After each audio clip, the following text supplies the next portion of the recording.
యాదాద్రి ఆలయంలో వంట గ్యాస్ కొరత లేదని స్పష్టం చేశారు ఆలయ ఈవో భవానీ శంకర్. గ్యాస్ సిలిండర్ల కొరత ప్రభావం ప్రసాదాలపై పడకుండా అన్ని జాగ్రత్తలు తీసుకుంటున్నామని చెబుతున్నారు. 20 రోజులకు సరిపడా గ్యాస్ నిల్వలు అందుబాటులో ఉన్నాయంటున్న ఈవో భవానీ శంకర్తో Vijayabhaskar face to face.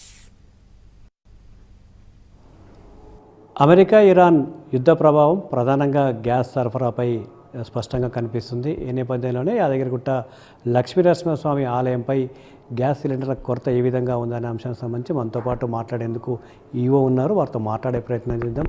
Sir చెప్పండి, గ్యాస్ కొరత వేధిస్తుంది, ముందస్తు జాగ్రత్తలు ఎలాంటి జాగ్రత్తలు తీసుకుంటున్నారు? అసలు మీకు రిక్వైర్మెంట్ ఎంత ఉంటుంది, దాని అనుగుణంగా ఎలాంటి ఏర్పాటు చేశారు?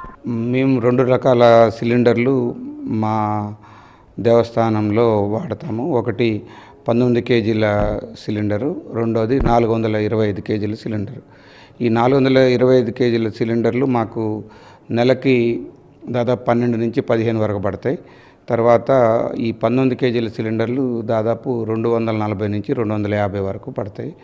అయితే ఇప్పుడు మా దగ్గర ఉన్నటువంటి స్టాక్, మేము ఈ గ్యాస్ కొరతని ముందుగానే ఊహించి దాదాపు 15 రోజులు బట్టి కొంత పొదుపు పాటిస్తూ వస్తున్నాము. దాంట్లో అందువల్ల మాకు కొంత గ్యాస్ మిగిలింది. ఇప్పుడు ప్రస్తుతానికి ఒక 15 రోజుల వరకు మాకు ఎటువంటి ఇబ్బంది లేకుండా ఉండేటువంటి నిల్వలు మా దగ్గర ఉన్నాయి. తర్వాత మేము హెచ్పిసిఎల్ వాళ్ళు, మాకు ఎవరైతే హిందుస్థాన్ పెట్రోలియం కార్పొరేషన్ వాళ్ళు మాకు గ్యాస్ సప్లై చేస్తుంటారు, వారిని సంప్రదించాము ముంబైలో.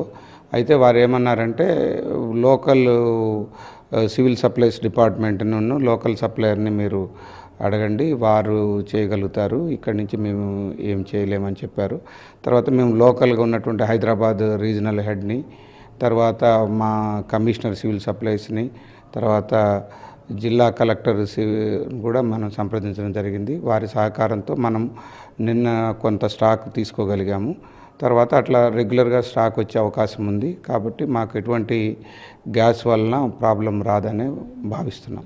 ప్రధానంగా ప్రసాదాల తయారీకి సంబంధించి ఎక్కువగా గ్యాస్ వినియోగిస్తున్నట్లు కూడా తెలుస్తుంది. అంటే సగం వరకు ఎక్కువ కూడా. అంటే ఒకవేళ కొరత ఏర్పడితే ప్రసాదాలపైన ప్రభావం చూపే అవకాశం ఉంటుంది. మరొకవైపు అన్నదానం కావచ్చు, సంస్కృత పాఠశాల కావచ్చు, పాతగుట్ట కావచ్చు, ఈ రెండింటిని డివైడ్ చేసుకుంటే కొరత ఏర్పడినప్పుడు ఎలా మేనేజ్ చేయబోతున్నారు? ప్రసాదాలకి మేము వాడేది ఆల్టుగెదర్ డిఫరెంట్ అండి. 425 కిలోల సిలిండర్లు వాడతాము. అది కింది నుంచి పైప్ ద్వారా గ్యాస్ వస్తుంది. మిగతావన్నీ సిలిండర్లు 19 కేజీ సిలిండర్లతోటి వాడతామన్నమాట. కాబట్టి మాకు కొరత అనే ఇదే లేదు, ఎటువంటి పరిస్థితుల్లో రాదు. కాబట్టి మేము దాని గురించి పెద్దగా ఇప్పుడే ఆలోచించట్లేదు. మాకు ఉన్నటువంటి నిల్వలు సరిపోతాయి. తర్వాత మాకు అష్యూరెన్సెస్ కూడా ఉన్నాయి, స్టేట్ నుంచి ఏజెన్సీ నుంచి కూడా. ఎలాంటి ఇబ్బందులు లేవు. గ్యాస్ కొరతకు సంబంధించి ముందస్తుగానే అంచనా వేసాము, అందుకు అనుగుణంగా ప్రణాళికలు రూపొందించి నేరుగా ప్రభుత్వంతో పాటు గ్యాస్ కంపెనీలతో కూడా మాట్లాడుతున్నామని ఈవో చెప్తా ఉన్నారు.